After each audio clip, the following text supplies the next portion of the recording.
Hey, I've got a new story for you today. It has messy relatives and someone who finally says no. Let's dive in. My parents stole my 14-year-old daughter's college fund money and gave it to her cousin, all $73,000. "You're a spoiled brat," my sister told her. "Your cousin deserves it more," my mom added. I didn't shout. I surprised them with this. The next day, their lives started to unravel. Friday night, Janet and Robert's dining room was packed with foil trays and cheap blue and gold balloons that said, "Carter's future." I'd driven Anna straight from her soccer practice, and she was still in her hoodie, hair damp from the locker room shower. Owen couldn't make it. He was on a late shift, so it was just my 14-year-old and me sliding into the last two chairs at the long table like we were late to someone else's party. Sabrina kissed the air near my cheek and never looked at Anna. "There's my college boy," she sang, loud enough to make Carter grin and sit up taller. Anna clapped when everyone clapped, smiling the polite smile she used around my parents, the one that said, "I'm fine. Don't make this weird."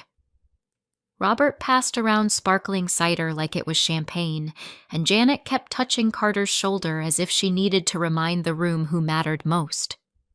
I watched Anna mirror the rhythm, clap, sip water, nod, while her eyes kept flicking to the handmade poster on the wall that had Carter's name in glitter. No one had made a poster for Anna, not once. I reached under the table and squeezed her knee. She squeezed back, quick and brave. The night was already telling us our place. Sabrina ran the evening like a stage manager. She positioned Carter at the head of the table, angled the cake so the class of topper faced the best phone camera, and kept calling him the first one in the family to do it right. When Janet asked for a group photo, Sabrina tugged Anna by the elbow and steered her 2 steps back. "Sweetie, stand behind Carter so he's front and center," she said, smiling without warmth.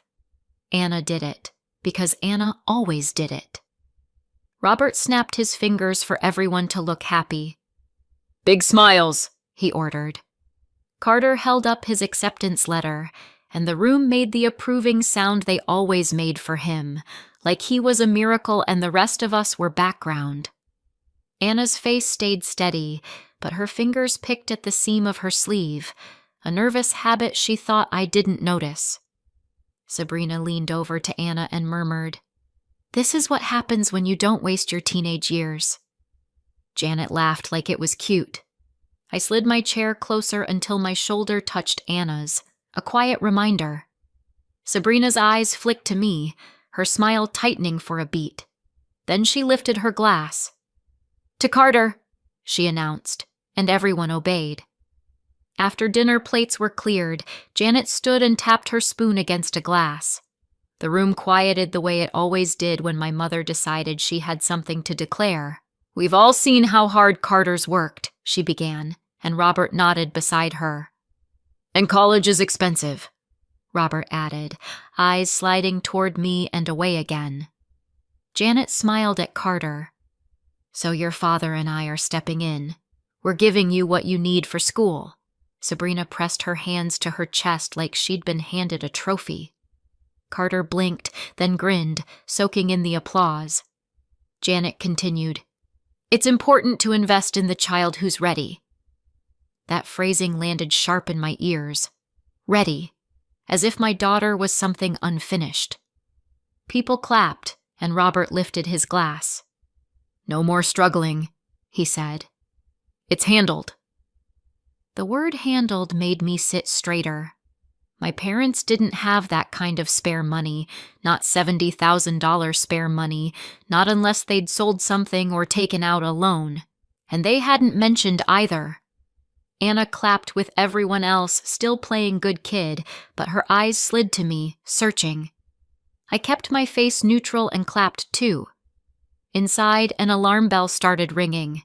Their confidence didn't match the math. While everyone crowded around Carter to hug him, I slid my phone from my pocket and stood up like I needed more napkins. Janet's house had that narrow hallway where every family photo stared you down, and I tucked myself into the shadow near the laundry room door. My thumb hovered over the app for Anna's 529 account, the one Owen and I had fed for years in small, boring transfers. I told myself I was being paranoid. Then I typed my password anyway. The login spun, asked for a code, and my stomach tightened when the text popped up. New device verification. Of course. I'd replaced my phone recently, so it flagged the login like I was a stranger. When had it last flagged? I pulled up the code, entered it, and forced my breathing to stay even as laughter floated down the hallway. The dashboard took a second to load. I stared at the little circle that always felt like progress. Tuition, dorm, a choice Anna didn't have to beg for. I refreshed once. Then again, from the dining room, Sabrina's voice rang out. "Tell them, Carter! Tell them where you're going!" I didn't answer. I just stared at my screen and waited for the number to load again. The number finally appeared, and for a half second my brain rejected it like a typo. Balance? $0. Not low. Not down a little. 0. Below it, the history list showed one clean line item. Transfer out. $73,000. Memo. Gift. Dated 3 days ago, timed mid-morning, like it was as ordinary as paying a utility bill. My hand went cold around the phone. I tapped the line, hoping it would expand into an explanation that made sense. It didn't. Just routing numbers and a confirmation code and that smug little word. Gift. In the dining room, people were still clapping. I could hear Janet laughing, could hear Robert saying, "That's our boy." I swallowed hard, not because I wanted to cry, but because my body was trying to do anything except walk back in there and keep my face steady. I slid the phone into my pocket and counted to 3. When I stepped back into the light, Anna looked up fast, like she'd felt my panic through the air. "Mom?" she whispered. I forced a small smile and touched her shoulder. "Bathroom," I said. "Be right back." My parents were still basking. My daughter was still trying to be good, and the account was still empty. I didn't go to the bathroom. I went straight to the kitchen, where Janet was slicing cake, and I caught Robert's sleeve as he reached for more plates. "Both of you," I said, quiet enough that the dining room couldn't hear. I steered them to the corner by the pantry, the one spot without a family photo. I pulled out my phone, opened the transaction, and held it between us. "Did you move Anna's money?" I asked. One sentence, no padding. Janet blinked slowly, then glanced toward the dining room. "Claire." "Not now," she hissed. Robert's jaw flexed. "You're misreading something," he said. I didn't budge. $73,000. Memo says gift. 0 balance. Did you do it? Janet's face hardened into that look she used when I was a teenager, and she'd already decided I was wrong. "We didn't steal anything," she said. "Don't you dare use that word in my house." Robert leaned in. "This is family," he murmured, like it was a threat. "Carter needs help. You and Owen are fine." I stared at them, waiting for the part where they admitted it was a mistake. Instead, Janet smoothed her hair, picked up the cake server, and walked back into the dining room smiling. Robert followed, clapping Carter on the back like nothing happened. The denial wasn't confusion. It was strategy. I went back to my seat and picked up my fork like I'd been gone for nothing more than napkins. Anna studied my face, her eyes narrowing the way they did when she was solving a hard homework problem. Sabrina was already talking about housing deposits and meal plans, soaking up sympathy from aunts and cousins. Janet laughed at the right moments. Robert poured more cider. No one looked guilty. They looked relieved. Under the table, Anna's foot tapped once, then stopped. She leaned close and whispered, Did I do something? That question hit harder than the empty balance. I turned toward her, kept my voice low. No, I said. You didn't do anything. I didn't have the full plan yet. Not in that moment, but I did have one clear job. Make sure she didn't carry their choices on her shoulders. I wrapped my arm around her chair, a small shield, and kept listening to my family talk about my daughter's future like it was a resource they could reassign. Anna kept her face polite because she'd been trained to. I kept mine calm because I'd been trained to. Then I looked at my parents across the table and felt something click into place. And that's when I started building my surprise.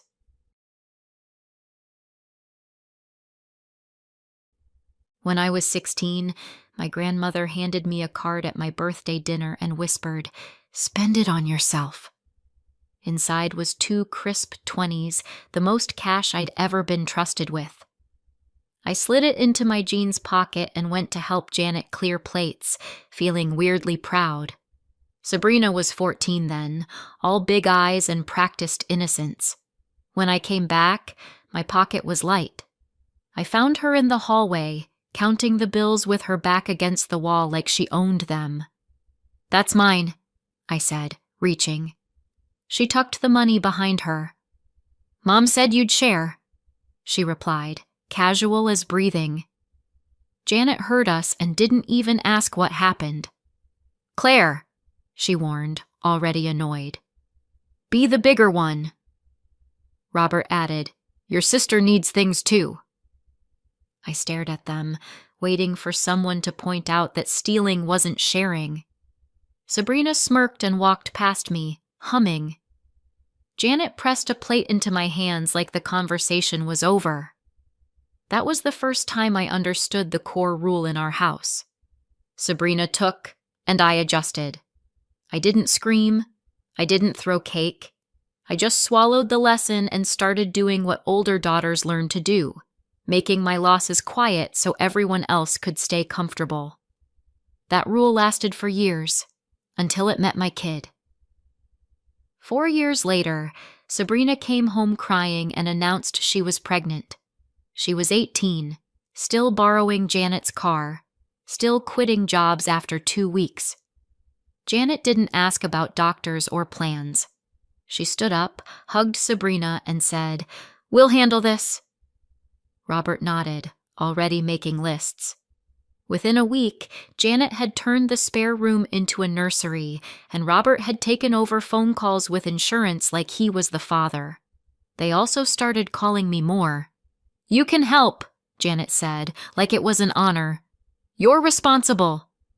The first help was my little used sedan. "Sabrina needs reliable transportation," Robert told me at the kitchen table. "You can carpool.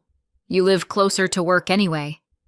I protested, softly, because that was how I'd been taught to protest. Janet tilted her head. "Don't be selfish," she said. "A baby changes everything." So I handed over my keys and rode with coworkers for months. The car never came back. When Carter was born, the story became that our family had stepped up together. Sabrina got to be the overwhelmed young mom. My parents got to be heroes. And I learned that in this family, a crisis didn't make Sabrina grow up. It made everyone else rearrange around her. By the time Carter was 5, babysitting wasn't an ask anymore. Sabrina would pull into my driveway on a Saturday morning, Carter half asleep in the back seat, and text, "Dropping him off, be back later." No question mark. I'd open the door in my pajamas and find him clutching a superhero backpack and a juice box. "Aunt Claire!" he'd shout, thrilled, because he didn't know he was part of a pattern. I'd had plans, grocery run, a hair appointment, sometimes just a day to breathe. But Janet would call as soon as Sabrina's car left. "Be nice," she'd say. "Your sister needs a break." Robert's version was, "It builds character." Carter would nap on my couch while I canceled things and cooked lunch and wiped fingerprints off my windows. When Sabrina finally came back, she'd sweep in with fresh nails and a coffee, kiss Carter's head and say, "Thanks, you're the best." Like she'd done me a favor by letting me help. Janet and Robert praised me right in front of her. "Claire's so selfless," Janet would tell relatives. "We couldn't do it without her." The compliment always came with the expectation that I'd keep doing it. I didn't want praise. I wanted the word no to mean something. It never did, until Anna gave me a reason. When I had Anna, I thought the rules might shift. Owen and I were stable, boring in the best way. Mortgage, budgets, pediatrician appointments on the fridge. I imagined Janet showing up with casseroles, Robert fixing the crib, the kind of grandparent energy they poured into Carter. Instead, Janet visited once, held Anna for 5 minutes and said, "You look tired," like it was a critique. Robert asked Owen what he did for work and then changed the subject when Owen answered. Over the years, they skipped Anna's school plays because traffic is awful, but drove 40 minutes to Carter's Little League games with folding chairs and team snacks. At dinners, Janet asked Carter about his grades and called him our future, then turned to Anna and said, "Still liking art?" Like it was something to outgrow. Anna noticed. Kids always do. One night after we left, she said from the back seat, "Did Grandma not like me when I was a baby?" Owen glanced at me, waiting for my lead. I kept my voice even.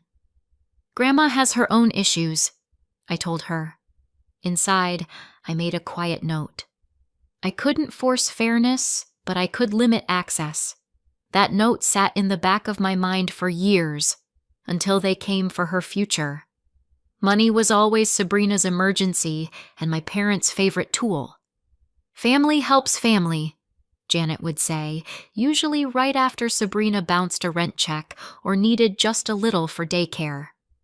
Robert's version was, "You're married, you're fine." Owen and I weren't fine in the way they meant. We were careful. We skipped vacations, cooked at home, drove our cars until the air conditioning died. Owen picked up overtime when it was offered. I stacked side gigs when I could.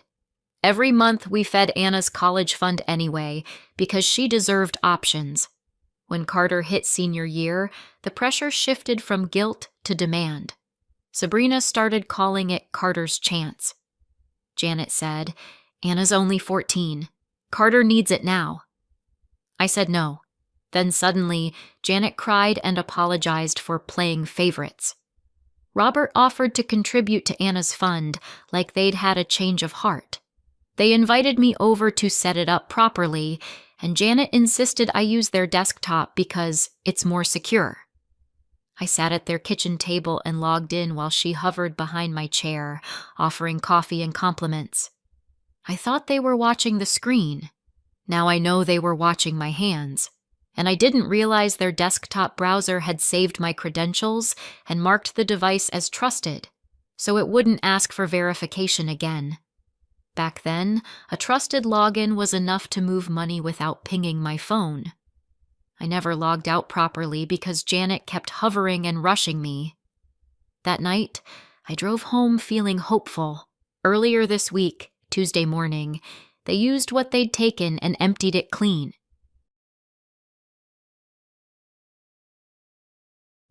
We left the party early, saying Anna wasn't feeling well. Janet barely looked up. In the car, Anna stared out the window with her hands folded in her lap, the way she did when she was trying not to cry. As soon as we got home, I opened my laptop at the counter. Anna hovered in the doorway. "Is it about the money?" she asked. I nodded and patted the stool beside me. "Yes," I said. "But this is not because of anything you did." She climbed up, shoulders hunched, and whispered, "Did I make Grandma mad?" I turned toward her. "No," I said, slow and firm. "Adults made a choice. You didn't cause it, and you don't fix it." Then I took screenshots, zero balance, transfer out, memo gift, date and time, and emailed them to myself. I saved copies in a folder labeled Anna 529 and wrote down what I remembered from the dinner while it was fresh. Owen called on his break, work noise in the background. I told him what happened. He didn't ask if I was overreacting. He said, "What do you need?" And then, "Put Anna on." When she took the phone, he kept it simple. "Kiddo, none of this is on you." We weren't going to argue with my parents. We were going to build a record. The next morning, I called the non-emergency line and asked where to file a report for an unauthorized transfer. The dispatcher gave me an address and told me to bring documentation. At the station, Officer Leah met me at the front desk with a tablet and a calm voice. "Tell me what happened," she said. I slid my screenshots across and answered her questions. Names, relationships, account type, amount, when I discovered it, whether I'd given permission for anyone to move funds. "No," I said, when she asked if it was a gift. "I did not authorize that." Leah nodded and typed. She didn't promise instant justice. She explained the basics: incident report, case number, then follow up from the appropriate unit. "Keep every message," she said. "Don't delete anything. If they contact you, document it." When Officer Leah printed the report and circled the incident number, it felt strange how ordinary the paper looked. Still, it was a line in the sand. I stepped outside, texted Owen the number, and drove home with my hands steady on the wheel.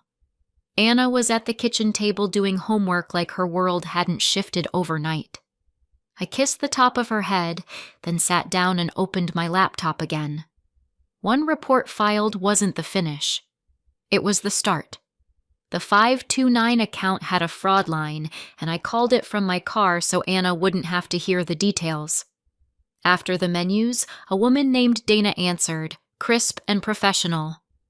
"Tell me what you're seeing," she said. I read the transfer out loud. $73,000, last Tuesday at 10:17 a.m., memo gift, moved to an account I didn't recognize, and gave her the police incident number. Dana asked if I'd ever shared access.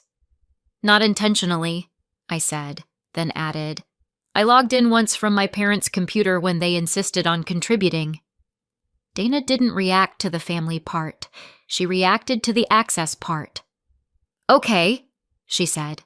"We'll open an investigation and review login history, device information, and IP location." She told me to change passwords, turn on extra verification, and remove trusted devices I didn't control. "Preserve screenshots. Don't argue with anyone about this," she added. I asked, "What has to happen for the money to come back?" Dana kept it plain. "If the transfer can be reversed, we attempt a reversal. If it can't, it becomes restitution." Restitution wasn't a feeling. It was an order. I wrote down her case reference number, thanked her, and walked inside to lock down every account tied to our lives. 2 days later, Dana confirmed the transfer had been flagged, and that the receiving side was now under a hold. The memo said, "Gift." Dana's process said, "Prove it." 3 days later, my phone rang with a number I didn't recognize. "Claire?" a man asked. "This is Detective Marcus with Financial Crimes." His tone was polite, not warm. He wasn't there to comfort me. He was there to map facts. Marcus asked when I last accessed the 529, what devices I used, and whether anyone besides me had physical access to my phone or laptop. Then he asked the question I'd been bracing for. "Have you ever logged in from your parents' house?" I exhaled through my nose. "Yes," I said. "Once. They asked to contribute. They had me use their desktop." Marcus paused, then said, "Okay. Now, the transfer happened last Tuesday at 10:17 a.m. Where were you?" I didn't have to guess. I worked mornings at a medical billing office, and our badge system logged every entry. "I was at work," I said. "I can send you my time records." He told me what he needed: my screenshots, my written timeline, and proof of my location. Before he hung up, he added one more thing. "Don't argue with them or negotiate about the case," he said. "If they contact you, keep it. If you need to set a boundary, do it once in writing and then stop." When I ended the call, I didn't feel shaky. I felt organized. For once, the family story wasn't going to win. The timeline was going to win. A week after my report, Marcus called back for a short update. He didn't share everything. He couldn't. And I didn't ask him to. He gave me the one piece that mattered. "They're saying the transfer was authorized," he said. "That it was a gift." His words were careful, like he was reading from a standard line. I held the phone tighter. "So they're lying," I said. Marcus didn't correct my language. "We document," he replied. "Send me your records." 30 minutes later, my phone lit up with Janet's name. She texted, "Stop this. You embarrassed your father. Carter already thinks it's his. Fix it." Robert followed. "You're tearing the family apart over paperwork." Sabrina sent hers. "How dare you punish my son? Anna will be fine. She's spoiled anyway." I stared at the screen and felt something click. None of them were reaching out to apologize or explain. They were coordinating. They needed the gift story to stick, and they needed me quiet to make that happen. I took screenshots of every message, saved them to the same folder, and didn't reply. I wasn't going to argue with people who were drafting their defense in real time. I was going to let the facts do the talking. I pulled my time records from work and printed the badge log that showed me clocked in all morning on the day of the transfer. I emailed it to Marcus with a short note. I was at work at 10:17 a.m. I could not have initiated that move. Then I wrote out the setup at Janet's kitchen table, how my parents apologized, offered to contribute, insisted I use their desktop, and hovered behind me while I logged in. "Access obtained under false pretenses," I wrote, because that's what it was. Anna appeared in the doorway. "They're blaming you?" she asked. "They're trying to," I said. "But we can prove what happened." She stepped closer and stared at the screen. "Why would they do this?" I didn't soften it. "Because they wanted your money," I said. I opened the folder and showed her the screenshots. The $0 balance, the gift memo, the texts telling me to fix it.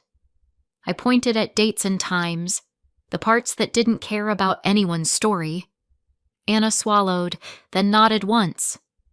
"Okay," she said, and it sounded like she was choosing to believe in something solid. "So we're not begging." "We're not begging," I confirmed. We were documenting, and their lie was starting to look less like a family dispute and more like what it was: a crime. About 10 days after the dinner, Dana from the brokerage called with an update. "We reviewed the access logs," she said. "The transfer was initiated from a device and IP location that do not match your usual activity." She paused, then added, "The originating IP location aligns with your parents' home area and the internet service tied to their household." An outside system confirmed it. Dana told me what she could. The investigation was moving, records were being preserved, and I needed to keep my evidence tight. "And don't engage them about this," she repeated. Later that day, Marcus called. "Your alibi checks out," he said. "We can show you weren't the actor." He moved straight to the practical question. "Has any of the money been spent?" I thought of the applause and the toast. "Yes," I said. "They announced it like it was already his." Marcus stayed neutral. "Then restitution will be part of this," he said. When I ended the call, the panic was gone. No more negotiating. No more being the bigger one. This wasn't getting solved by talking. It was getting solved by making them return what they took. I walked into the living room and told Anna, their story won't hold. She nodded once. I felt my own face go calm in a way I didn't recognize. I was done being movable.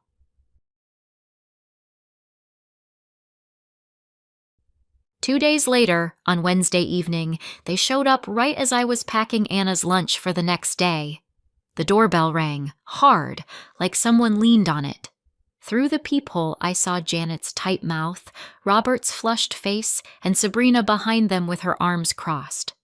I opened the door an inch, with the chain still on. "What is this?" Robert snapped. "You called the police?" Janet's eyes darted past my shoulder like she expected to see Owen standing there to be persuaded. "You need to fix this," she said. "Now!" Sabrina cut in, voice sharp. "The bank called. There are holds on the account the money landed in. We tried to pay the tuition, and it got stopped. Carter's tuition is due." So that's how they found out. Not through conscience. Through the hold on the receiving account. Not through conscience. Through consequences. I kept my voice even.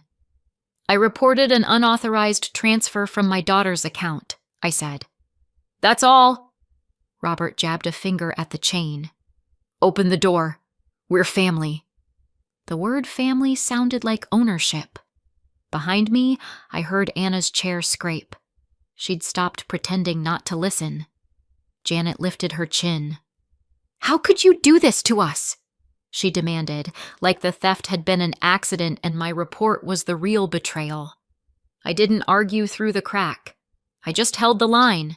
They weren't here to apologize. They were here to get control back. Janet leaned closer to the gap in the door, lowering her voice like she was being reasonable. "Carter can't go without this," she said. "His aid package isn't enough. He's worked so hard." Robert jumped in with the line I'd heard my whole life. "Family helps family." Sabrina didn't bother with soft. "Anna's 14, she said. "She won't need it for years. It was just sitting there." She said it like my daughter's future was a coat in a closet. I kept my hand on the chain. "It wasn't sitting," I said. "It was saved. For her." Robert scoffed. "Owen makes good money. You'll refill it," he snapped. Behind me, Anna's footsteps came closer, slow but steady. Janet didn't glance inside. She kept talking like Anna wasn't even in the house. "You're being selfish," she insisted. "Carter is ready now. Anna will be fine." Sabrina rolled her eyes. "This is why no one wants to deal with you," she said. Anna stepped into view behind my shoulder, silent. I wanted to shut it down, but I also wanted her to hear them without my translation. They weren't ashamed. They were entitled. And they were saying it out loud. Anna's voice came from behind me, small but clear. "Why did you take mine?" she asked. Sabrina answered first, fast and cruel. "You're a spoiled brat," she told Anna. Janet nodded and added, "Your cousin deserves it more." Anna's hands clenched at her sides, waiting for me to agree. I stepped forward so my body blocked her from the doorway gap. "Stop," I said, flat. Robert tried to lean into the chain, then stepped off the porch to the garage keypad and punched in the old code, the one Janet had insisted the whole family should know. I'd changed it after filing the report. The keypad flashed red and beeped. They all stared at it like it had betrayed them. They'd expected to walk in and keep talking over me. I kept my hand on the door and spoke to my daughter without looking away from them. "Go to your room and put your headphones on," I said. Anna didn't argue. She backed away, eyes glossy but steady. I turned back to my parents and sister. "This conversation is over," I said. "Leave." Janet's mouth opened for another lecture. I slid the door closed before it could land. The lock clicked, clean and final. That sound was my answer, Owen got home an hour later, still in his work boots, and I met him in the kitchen with my laptop open and the porch camera footage paused on Robert punching the keypad. I gave him the short version. He listened, jaw tight, then nodded once. "You did the right thing," he said. Then he went to Anna's room, knocked, and said, "Hey, kiddo, want me to make popcorn?" It was small, but it was real. When Janet started calling again, I didn't pick up. I opened our family group chat, the one full of photos and guilt, and sent one message. Anna's 529 funds were moved without authorization. I filed a police report and a fraud claim. Do not come to my home again. Return the full $73,000 or restitution will be pursued through the process already started. Then I muted the thread. I locked down the account. New password, 2-factor tied only to my phone, alerts for every login. I removed every trusted device I didn't control. Owen stood beside me while I did it, not rescuing, just present. Then I forwarded the porch camera clip to Marcus. The next morning, Marcus confirmed he'd received the porch camera footage and added it to the file. Dana emailed the fraud case receipt. The system was moving, slow but certain. My family could yell all they wanted from the outside. They couldn't reach in anymore. Silence wasn't avoidance now. It was the boundary. 6 months later, Anna's 529 balance read $73,000 again. Not because my parents grew a conscience, but because restitution was ordered and enforced. Marcus told me the case closed with formal consequences. Charges were filed, records were created, and it was no longer something they could talk their way out of. Dana confirmed the funds were restored and locked under my sole control. Words still filtered through relatives. Janet and Robert had already let part of that money get spent on Carter's first-year costs, so paying it back meant liquidating what they could and taking a loan against their house to cover the rest. Carter didn't get rescued a second time. He took a job and adjusted his plans. And because that gift announcement happened in front of everyone, the truth didn't stay private. Once people understood it was stolen money, invitations dried up. A few family members reached out to me and Anna, quietly, to say they were sorry and they understood. We stayed no contact anyway. Our house got calmer. Anna started talking about schools again like the future belonged to her. My answer to her why was never a speech. It was choosing her every time. So what do you think? Was I right to go to the police, or should I have handled it differently because they're my family? And was it right to cut them off? Let me know in the comments, and subscribe for more.